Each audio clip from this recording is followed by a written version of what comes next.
Welcome, everybody, to Gaming for Immersion. I hope that you're all doing well today. And I love announcements like this. It gives me an opportunity to kind of nerd out a little bit and just kind of talk about this patch in this particular case, but kind of talk about the direction of this game in a more general sense. So I know that I am a day late in terms of this blog post and this patch.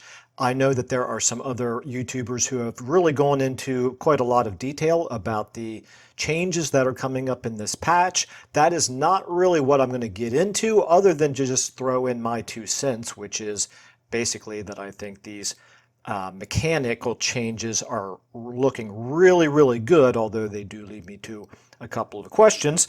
But anyway, instead of going into detail about the new mechanics, I do want to instead kind of focus on the big picture. What this patch means from a holistic standpoint, how the game is evolving, how CA has completely changed their approach to support, and also how they treat the community, and then also what questions this patch raises. So if that sounds good to you, let's go ahead and jump in. So first of all, I do want to refer back to a couple of videos that I made. One of the very first videos that I did on this channel when I started it a little bit more than a half a year ago was a Warhammer 3 is better than you think video, where I talked about how there were some absolutely appropriate things to be complaining about, but overall I felt like the game was still a very good game even at that point in time. I think we can kind of look back on that and say that that was really the low point for the franchise, at least for the Warhammer series, maybe for the Total War franchise overall. But in any case, I think it's safe to say that we have seen things improve pretty dramatically since that point in time. I also just I guess a couple of weeks before the Thrones of Decay DLC dropped, talked about why I thought that that was going to be the best DLC in the series, and I think it's a little bit debatable, I suppose, but I do think if not the very best, it is certainly one of the very best. So I feel, pretty much affirmed in having taken a positive attitude about this game, and I think that this patch and this dev blog does sort of continue that trend of sort of reaffirmation that things are going in the right direction, which, I mean, thank goodness, right? Because it really was looking a little bit bleak there in terms of CA having to cut jobs, and how long was this game even going to be around? So I think we've kind of gotten past those obstacles. So anyway, let me kind of refer to 1 or 2 points that I brought up in those previous videos, which one of them being the great thing about Warhammer Total War is the vast variety of play styles. So I shouldn't say I grew up. I started playing the Total War games all the way back in the original Medieval. So I guess I only ever missed the very first game in the series, which was the original Shogun Total War. But ever since then, I've been a big fan of the Total War series. So I've seen the games as they, all the different historical titles as they progressed.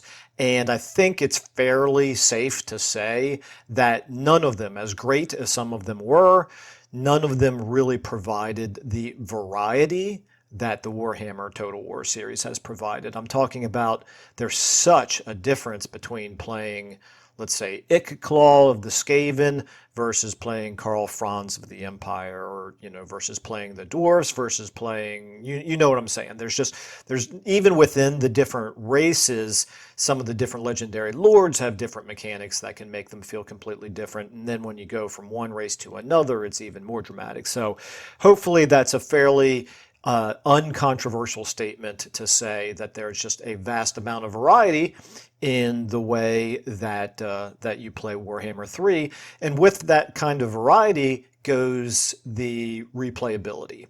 Well, there is one form of variety that never really fit into the game, and it is something that I have tried to tackle in the Let's Plays and some of the mod packages that I've recommended on this channel, which is to not have to get forced into the ultra aggressive playstyle, where the right way to play the game is to go ultra aggressive and just steamroll over all of the enemy settlements as quickly as possible.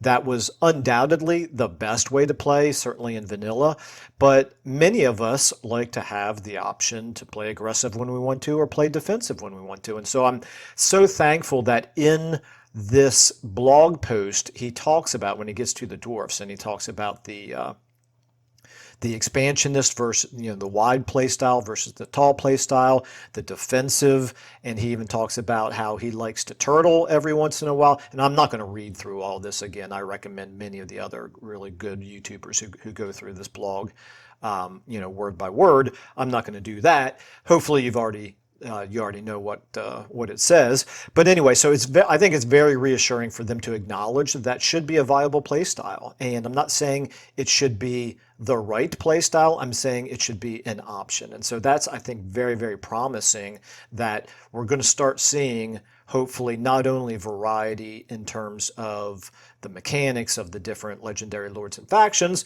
but also variety in terms of being able to play wide versus tall, being able to play defensive instead of aggressive.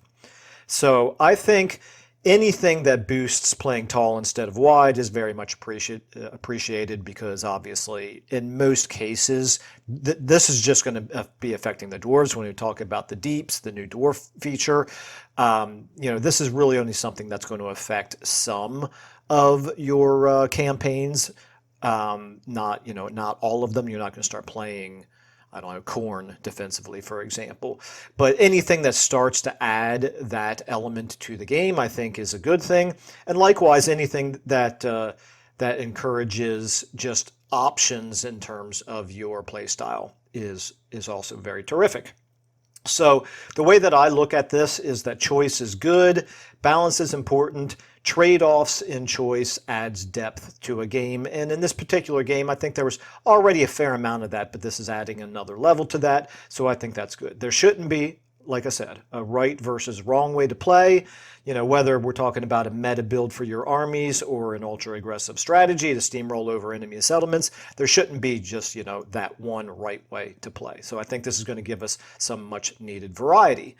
I'm not going to go into detail, like I said, about what all the deeps do, but I do really like the new mechanics overall. I think it's going to allow you as dwarves to give you that choice between, do I want to continue to do the way that the game always worked before, which is to be pretty aggressive, or do I want to just try a completely different playstyle? It allows you to kind of have replayability even with the same faction, which is, it's pretty good. I'm looking forward to trying it out. There are some questions, however, that raises, and I think probably the two obvious ones that pop up. Number one, how is the AI going to handle this? I will be very curious, and really not just this one feature, but really all of the new features that they talk about, the Chaos Cults as well. I'm really curious what the AI is going to do. Is there going to be a randomness where sometimes a particular faction or legendary lord is going to want to go tall instead of wide, or is it going to be hard-coded that they always do, or are they just not going to use this mechanic? So there's that question. The other question that I have is, how is this going to get balanced out with the Age of Reckoning mechanic, the grudges mechanic that the dwarves got in Thrones of Decay, which obviously encourages you to be aggressive, to fight battles as often as you can, to settle those grudges, to advance through the Age of Reckoning. If you're going to sit back and turtle a little bit, that is obviously not going to be conducive to advancing through the Age of Reckoning and getting your grudges. So I'm just very curious to see how they balance that out. Presumably they'll figure something out. They will anticipate that, because it seems like a rather obvious question. Okay, so anyway, the last thing that I really wanted to talk about is what does this mean for the franchise overall? I think it's safe to say, it's really, by the way, if you haven't read this, it's really worth reading through. They only start talking about the updates at this point. There's paragraphs worth reading ahead of it where they kind of talk about their thought process behind the changes that they're talking about introducing. And I encourage you to read that, because I think it tackles a couple of important points.